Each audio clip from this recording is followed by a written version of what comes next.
किसान साथियों नमस्कार।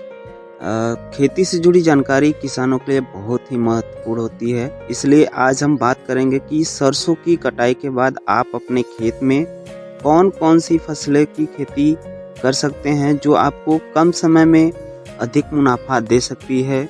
अगर आपने अपने खेतों में सरसों की कटाई कर ली है या फिर आपकी सरसों की फसल तैयार होने वाली है, तो इस समय आपको खेत में कुछ ऐसी फसल लगानी चाहिए जो केवल 60 से 70 दिन में तैयार हो जाए और आपको बढ़िया आमदनी मिल सके। तो हम बात कर लेंगे पहली फसल की। अगर तो पहली फसल दोस्तों आप मूंग की बुआई कर सकते हैं। दोस्तों मूंग एक ऐसी फसल है जो बहुत कम समय में तैयार हो जाती है और इसे आसानी से बाजार में बेचा जा सकता है। मूंग की बुआई करने से आपके खेत की जो उर्वरा शक्ति होती है वो भी काफ़ी बढ़ जाती है, क्योंकि मूंग एक नाइट्रोजन फिक्सिंग फसल है जो भूमि में नाइट्रोजन को बढ़ाता है। यदि इस समय आप मूंग की बुआई करते हैं तो यह लगभग 60 से 65 दिनों में कटाई के लिए तैयार हो जाती है। इसके अलावा मूंग की खेती से आपको केवल अच्छी फसल ही नहीं मिलती, बल्कि मूंग की फसल की मांग पूरे साल रहती है और बाजार में इसकी कीमत भी अच्छी रहती है।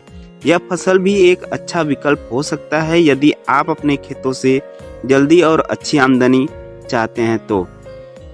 और दूसरी फसल की बात करें तो दूसरी फसल इससे ही जुड़ा उड़द की बुआई कर सकते हैं। साथियों सरसों की फसल की कटाई के बाद उड़द की बुआई भी एक बेहतरीन विकल्प हो सकती है। यह भी फसल 60 से 65 दिनों में ही तैयार हो जाती है और इसका उत्पादन खास तौर पर खाद्य उद्योग में उपयोग किया जाता है।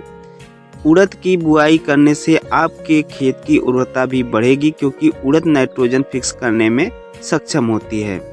अब दोस्तों हम बात कर लेते हैं तीसरी फसल की। तो तीसरी फसल है मक्का। तो मक्का की बुआई भी सरसों की कटाई के बाद कर सकते हैं, लेकिन इसे जल्दी बोना बहुत ही ज़रूरी होता है, क्योंकि मक्का की बुआई जितनी जल्दी होगी उतनी जल्दी ही तैयार हो जाएगी।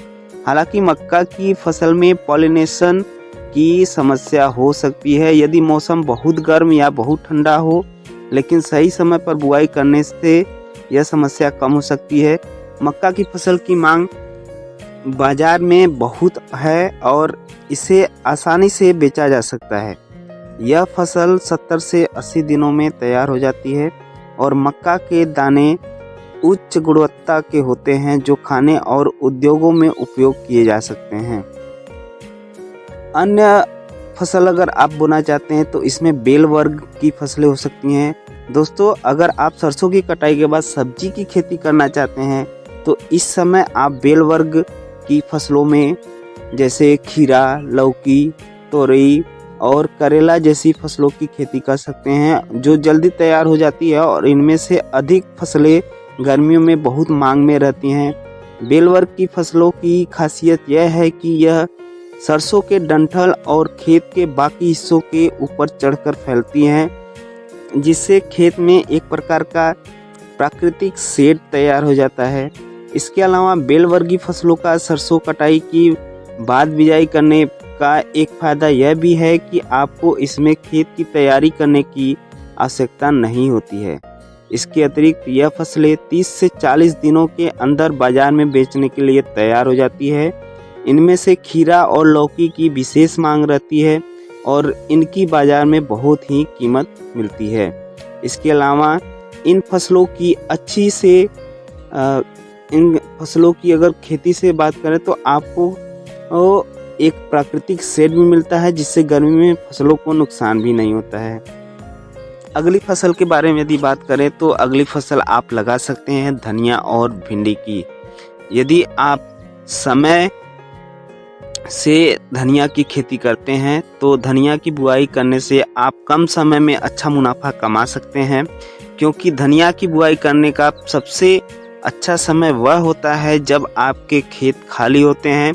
धनिया की बुआई से आपको केवल अच्छे उत्पादन का फायदा नहीं मिलता, बल्कि यह भी सुनिश्चित होता है कि मिट्टी में उर्वरता बनी रहे। इसके अलावा धनिया की खेती में मेहनत और खर्च भी ना के बराबर ही होता है और धनिया का उत्पादन काफ़ी अधिक मात्रा में होता है, जो किसानों को काफ़ी अधिक लाभ प्रदान करता है। इसके अलावा भिंडी भी एक ऐसी फसल है जो बहुत जल्द तैयार हो जाती है। इस समय भिंडी की बुआई करने से आपको पूरे साल में अच्छी कीमत मिल सकती है, क्योंकि भिंडी की मांग हर मौसम में बनी रहती है। भिंडी का उत्पादन भी प्रत्येक एकड़ काफ़ी बढ़िया होता है, जिससे आप फसल से 1.5 से 2 लाख रुपए कमा सकते हैं। तो दोस्तों, ये जानकारी आप लोगों को कैसे लगी? अच्छी लगी हो तो वीडियो को लाइक करें और चैनल को सब्सक्राइब करते हैं। मिलते हैं हम दूसरे वीडियो में एक नई फसल के साथ। नमस्कार।